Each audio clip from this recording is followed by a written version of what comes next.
Welcome to my Elden Ring boss review on Margit the Fell Omen. This is the first story boss you're likely to encounter after the tutorial, and he's the first major obstacle in the game, and he looks the part. Margit is this huge hulking figure who's wearing these tattered rags that are tied together by rope, and he's got what looks like grotesque horns twisting out of one side of his head, and he's got a tail that looks like what happens if you try to cross a scorpion with a snake. And he's got this huge gnarled tree branch thingy.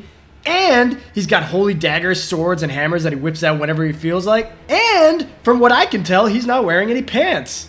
Like, it looks like he has pants on in some shots, but it also looks like those just might be his bare haunches. And it takes a certain brazen arrogance to be a giant man-goat who flashes someone while constantly berating them for dying. These foolish ambitions to rest. Now, maybe he was just following the footsteps of The Simpsons and giving fans what they want. And I'll leave you with what we all came here to see.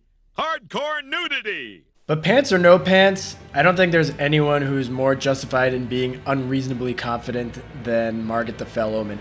My god, I died so many times to this guy. But that difficulty is key because this is video game level gating done to absolute perfection. So the game quietly urges you towards Stormveil Castle early on. I personally was avoiding it because for some reason I assumed I'd be locking myself into an actual level. And when Margit interrupted my leisurely stroll to the castle, I didn't expect too much resistance. Even when I died the first time, my thoughts were, I think he might roll over fairly quickly. And then I followed that first death with 27 more deaths. I suck at counting on my fingers. Kind of like how I suck at getting him to phase 2 of this fight. During my first 17 tries, I only got him there like 5 times, and when I would get him there, I'd die almost immediately. Like, I learned his first phase pretty well. His leap attack, his assortment of melee swings and slams, his tail swipe, his holy daggers that he either uses to bat you away or to annoy you while you are healing. All of this became routine for me. But I couldn't remember a single phase 2 attack because I'd only spend like 30 seconds in it every 4 hours of game time. And when I really started to focus on, okay, I need to get him to phase 2 with more healing flasks or more of my health, that's when I realized how much Margit was actually wearing on me. Because as routine as he feels during phase 1, he is a freaking tank. He just eats up damage. Like, I couldn't dent him. It's like I'm hitting him, but each time I'd end the fight and look at the boss meter, he has like 2/3 of his health left. And I realized, I think they want me to go and explore this world and do some other stuff. And that's what I did. I fell into this regular routine where I would have an adventure, and then I would try out Margit again, and then I would go and have another adventure, and then I'd be like, oh, let me try Margit again, and then I would do nothing. Then I would go and have another adventure, and then I'd be like, I haven't fought Margit in a while. Let me try, oh my god, I got killed again. This kept happening over and over. Basically, my plan was to just upgrade my weapons and level up a bunch and then fight him and see if I was making any progress. And even though I leveled up a ton, I saw 0 progress. Like, I still couldn't get to phase 2 consistently. And the reason for this is that the task of upgrading my weapons was a challenge that I was not ready for some reason. To summarize, there is a weapon upgrade table in the Church of Ella, and I discovered it an hour and a half into the game. And the Round Table Hold also has a blacksmith and an upgrade table. So I had 2 options, but I managed this perfect combination of avoiding the Round Table Hold while also forgetting that the upgrade table in the Church of Ella even existed. Now, if you want to know why I held off on going to the Round Table Hold, please leave me a comment and I will explain it to you in excruciating detail, my incompetence. As for the upgrade table in the Church of Ella, what can I say? I just forgot about it. Now, this is really embarrassing, especially because I only discovered the existence of this smithing table because I was going through old footage to make another video for this channel. But once I saw that video, I took immediate action. I stopped editing the video, ran upstairs, turned on the game, went and upgraded my weapons at that magical smithing table that was at the Church of Ella all along. Then I went and beat Margit, and I told myself I would never ever tell anyone about this. And here I am, admitting to it all. But should I be humiliated? Well, yeah, I mean, it was kind of dumb. But the reason I say should I be humiliated is because I still had to beat Margit. It still took me 10 more attempts after I learned how to upgrade my weapons to beat him. He was still an incredibly tough boss. But while doing 100 damage per hit doesn't sound like a massive change from the 70 to 80 damage I was doing per hit on my first 18 tries, it actually is, because from that point forward, I got Margit into the second phase of the fight every time. And the reason I finally beat him is because I finally got to learn those moves in phase 2. Still a really difficult fight. His phase 2 version really ups the aggression.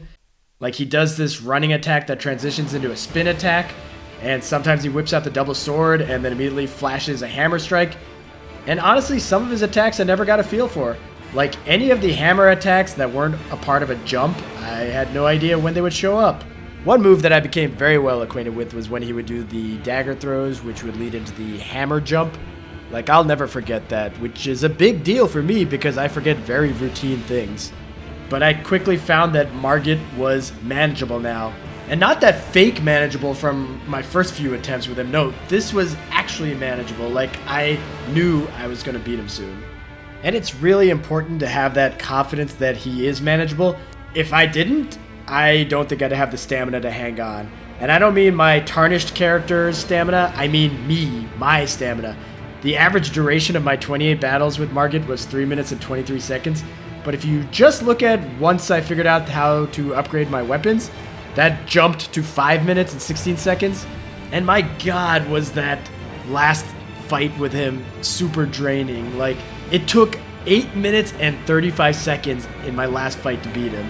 And every second of those was intense. But that's the magic of a great Fromsoft boss. It's the sweaty palms, the racing heart, just having this duel, this back and forth fight with this formidable foe where you figured out all his moves, but still one mistake could kill you, and it's just taking everything out of you. It's just, I never get this very specific feeling from any other video game other than a Fromsoft game.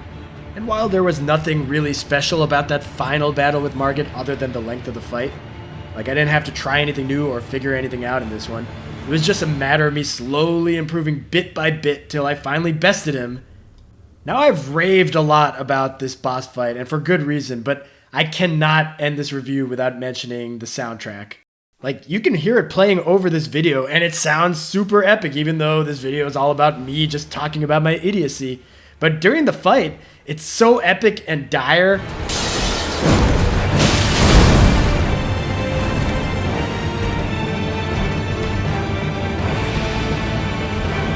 And like the best Fromsoft boss music, this is a theme that becomes a part of the boss. Like, when I think of Margit, this music plays in my head.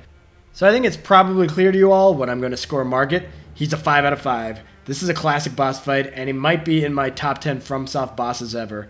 And really, when my only complaints about him are that I forgot how to upgrade my weapons, and that he may or may not be wearing pants, how could I give him anything less than a 5?